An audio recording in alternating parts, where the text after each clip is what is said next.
Welcome to CoBB, Conversations on the Business of Brands with Sudeep Chawla and Sharan and I know marketers are supposed to be in the moment with moment marketing. You spoke about IPL. And what's with politics now? See, I think I was actually looking at events with major spends. Last time we spoke about IPL and Super Bowl. Right. If you honestly look at elections separately, it's an event that, we will end up spending about 1.35 lakh crores in India. And just to give a sense of what that means, this is almost 3 times the GDP of Bangladesh. And this is only the declared value, right? No, so this is all Estimated. accounts. Okay. So this takes into account some amount of work done to put into place the election machinery, all your EVMs, etc.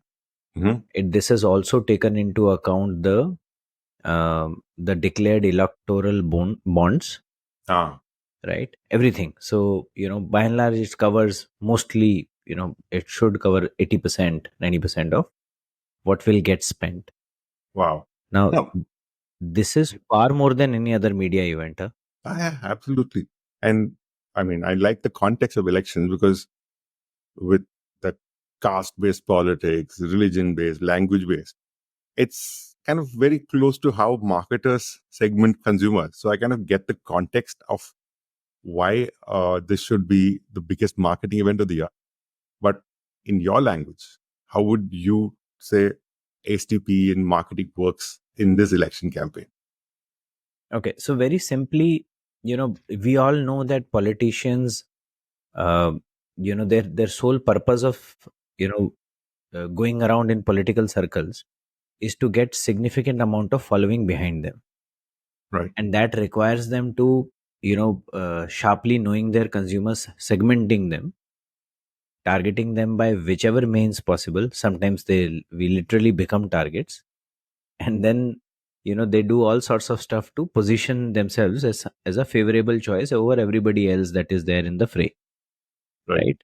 So when I started thinking about it, it almost seemed like a perfect case study of marketing being done at a large level, where you have large organizations trying to market themselves to consumers at large, and then within those organizations there are smaller brands that are trying to market to localized consumers. Regional brands. So therefore, national branding, regional branding, ATL, BTL. So therefore, it seemed like a fairly interesting mix and, a perfect case study to study. Perfect. So if ATL and BTL, so I'm sure there's more to influencer marketing and tapping into the emotional agenda. Yeah. So how does that work? Now, if politics is about marketing, what can political parties learn from the marketing guys? There are quite a few things actually, if we think about it, and let's do this. Let's analyze politics from that point of view. So one of the first things that people say, we all speak about 4 P's of marketing, right? When all of us would have read Kotler. Now, in these 4 P's of marketing, the most important P is supposed to be product. Everything else then follows. Right. And in politics also, this holds true. The only difference is the product actually is your work on the ground. And you're talking about the work. Yeah, your work on the ground. I thought the person would be the product. No.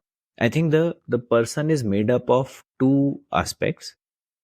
The work that you do on the ground and the core pronouncements that you keep making over and over again. Got it. Yeah, that's the product. Got it.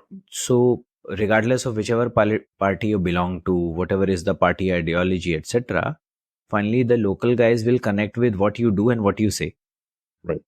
And therefore that becomes the product. So therefore goes without saying that the product has to be good enough and no amount of great marketing or any kind of marketing antics can rescue you if your product is bad. You, as a politician, you need to demonstrate work on ground. Yeah. Got it. So no amount of riding the wave, incumbency, etc., nothing else can save your career if the work is not good. So therefore, focus on the product. That's the first, I think, learning from a marketing point of view. Okay. Yeah.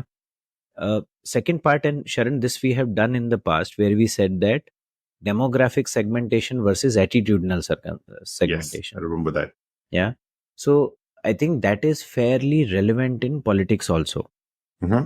In politics, I have seen, and I think, say about 10 years back, 10, 12 years back, we started seeing, political panditry or political uh, consultation as a great career. Hmm. Yeah, with Yes. Prashant Kishore and everybody else IPAC coming and into stuff, the yeah. fray. Yeah. So, and you could see whenever you hear them talk, in their eyes, it is all about micro segmentation, Right. right? And they will go, into caste, subcaste, areas, and then into beliefs, Hmm. right? So these guys who stay on this belt, they believe in this, and therefore this is what has to be done, etc. Right. So politics actually is a masterclass in micro segmentation and attitudinal segmentation. And therefore you will find that the local politicians would know what kind of event, what kind of temple, what kind of mosque, what kind of organization would appeal to these guys, and all of that comes from fair amount of micro segmentation. Right. So if politicians have to approach this, I think the days of looking at large demographics with Lower. large caste census, etc., are over. They have to get into micro segments and talk about each micro segment and their needs, and therefore their ability to target them. Okay. So I have a question here. Mm-hmm. When an entrepreneur starts out, Mm-hmm. their brand identity is what they're most proud of, and that's what they start getting people to recognize them with. Mm-hmm. Does the election symbol work the same way for the political parties? I think I'm not too sure whether it frankly plays as much role, Mm-hmm. because there are quite a few other things which are obviously visible and available to the person. Okay. Now, for a startup entrepreneur, your product is there on the shelf, and that is being seen by the consumer. Right. Yeah, and that product therefore has to demonstrate everything you stand for. Hmm. In the case of a politician, you are the product. Right. Yeah, or what you say or what work you have done, that's the product. Hmm. So I'm not sure whether the symbol becomes so important, but all of these small things. So you will see them putting up plaques everywhere that this was done during the course of this MLA. It's This more was done. demonstrating the work, which again goes back to emphasize the product that you're talking about. Correct. So if you're roaming around in your locality, if you see this park has been built by this guy by using MP lad funds, etc., and this bench has been built, this has been built, so you will get an imagery. Okay, this guy seems to have done quite a bit, Got it. right? Okay. So I think that becomes the precursor of their equity or imagery. Got it. Okay. Yeah. Now then again, and Sharan, we have spoken about this earlier, that the path to growing a brand goes through consistency, consistently doing same things over and over again. Right. And so therefore path to equity, path to branding goes via saliency and uh, trying to harness and buttress one particular imagery. Right. So salience and imagery become very, very critical. Right. So therefore, as a politician, if you think about it, in the manner a marketer thinks about it, you will always think about two things. You will say, okay, what are one or two imagery for each micro segment that I want to be known for? Right. And number two, to make sure that this is the imagery I'm known for, what could be my marquee event to create that imagery? And what could be the other events to uh, make this imagery salient amongst the TG. Okay. Right? For example, if you want to be known as somebody who goes out of your way to help, now, so therefore, you will be presented with multiple occasions where you will be able to do this along with your political workers. You will go out of your way to help people, Right. right? And then you will find sufficient number of salience driving occasions where this achievement of yours, this effort of yours will get recounted Right. by your people or the people who were impacted by it. Right. So you have the master campaign, Yeah, and then you have the support campaign, which keep reinforcing the message and the positioning that you've taken in your master campaign. correct. Got it. Okay. Correct. So therefore, salience and imagery. So you know what imagery you want to drive, and that imagery could be, different for each micro segment. The better you know your TG, you will be able to do a better job at it. Right. Right. Uh, and it becomes very critical that you're not somebody who is waking up just before elections, and that's the trick to salience, right? I can think of quite a few people who are doing that in these elections. Yeah. So you will always find that quite a few of them wake up just before election. So I think the whole we have reiterated this over and over in the past, that difference in branding and marketing, and we said branding is all about a bundle of promises that your product and service makes to the consumer, Right. and it only gets made by the consistency with which you keep delivering it. Absolutely. And consistency is the key. So therefore, if you talk about this all through the year, if you are able to find occasions to demonstrate it and sufficient occasions to talk about it, then what you have done is that you have given consistency. Absolutely. I think applying it to brands, there are brands that participate in these retail sales events, the big sale events that happen, and they get a big fill up in volume. But the next year, they do nothing and they wait for this event again to get a sales uplift. What this is doing is that it will give you a bit of an uplift, will never give you a improvement in share because everybody is doing the same thing. Yeah. And unless you be consistent year round, this event will not add to the long-term value of your business. Yeah. I think that's pretty much in the case with politicians too. Correct. So we've spoken about salience quite a bit. Right. Let's speak about imagery also. Now, again, if you are a politician, you're trying to learn from a marketer. So there is ATL and then there is BTL. Right? ATL is what you say, what your party says, and something that gets broadcasted to everybody. Media, the content that goes out. Correct. Okay. And BTL is what you do on the ground. Right? What is something that people see you actually do? Or what do people on the ground say about you, not about your party or what your ideology or philosophy, etc. Because you got to win that constituency. Correct. So therefore, ATL and BTL both are become a mix in driving your imagery. Right? Now, very interestingly, the same thing flows for regional brands versus national brands. Right. The more targeted your constituency is, the higher the importance of BTL becomes. Right. So therefore, and we keep talking about a lot of this, that before elections, quite a lot of people jump ship from one party to the other. Right. And then we, for some of them, we say these guys are turncoats. Every year or every second election, they jump from one party to the other. Ayaram, Gayaram, or whatever you call them. Now, the point is that a lot of them keep winning because of the BTL that they do. Because they got the strength in the local constituency. The local people are linked to them and not necessarily to the larger party. Correct. And all they are doing is that they are optimizing for ATL when they're changing the party. Yeah, that's a beautiful analogy, actually. So you don't want the ATL to work against you. Right. And if they find that my BTL is solid, but my ATL is going to work against me, let me choose a different ATL. Wow. That's brilliant. Yeah. It is similar to sometimes MNCs acquiring regional brands. Hmm. Right now, most of the MNCs would realize that the regional brand is a brand because of some reason. Right. So while they will try to integrate it for that constituency, for that state, for that region, they will leave the brand untouched, Mhm. and they will make sure that the brand promise is delivered. Right. Yeah. And if nothing else, it is strengthened. Right.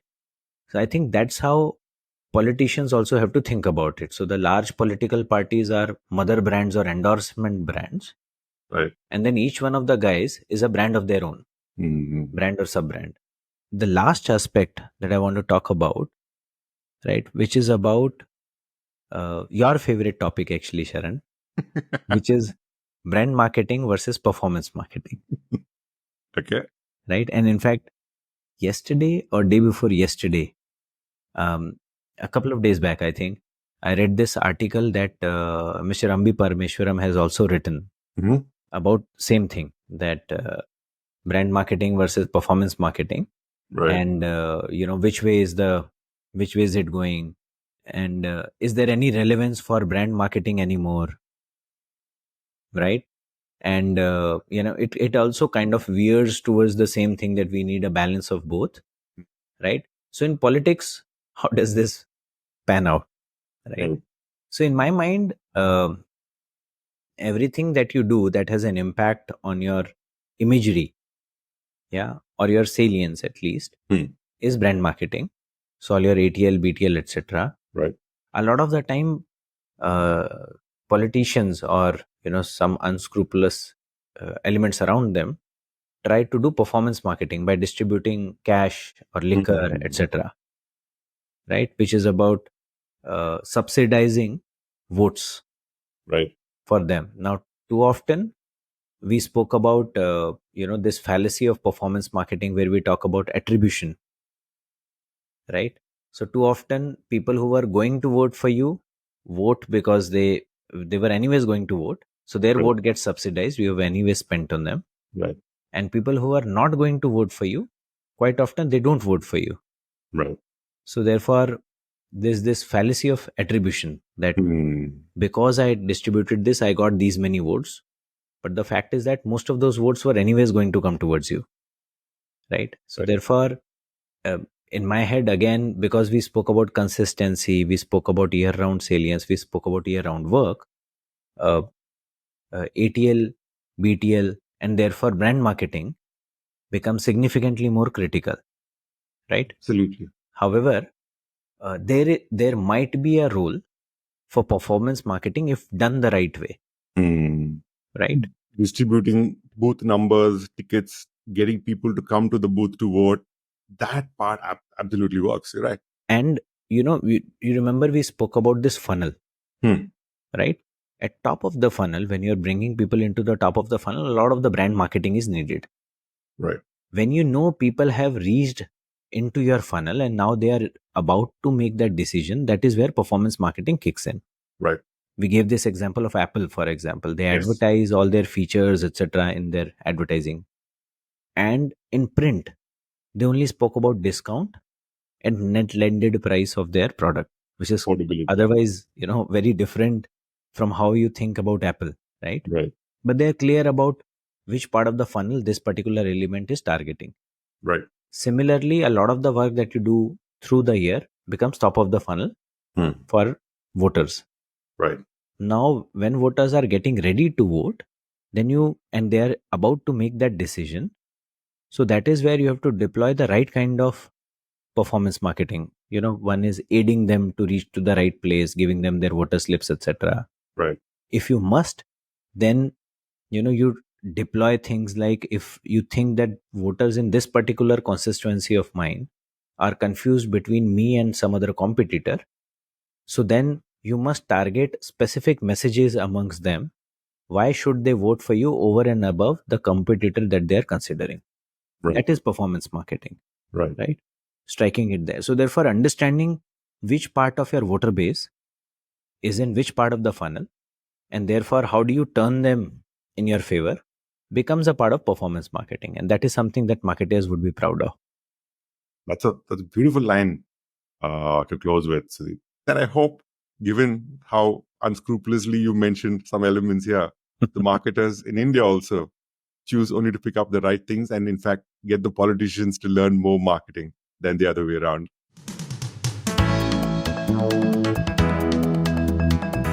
Thank you for listening to CoBB, Conversations on the Business of Brands with Sudeep Chawla and Sharan Raghavan. Subscribe and learn more at cobcast.net. That's CoBBcast.net.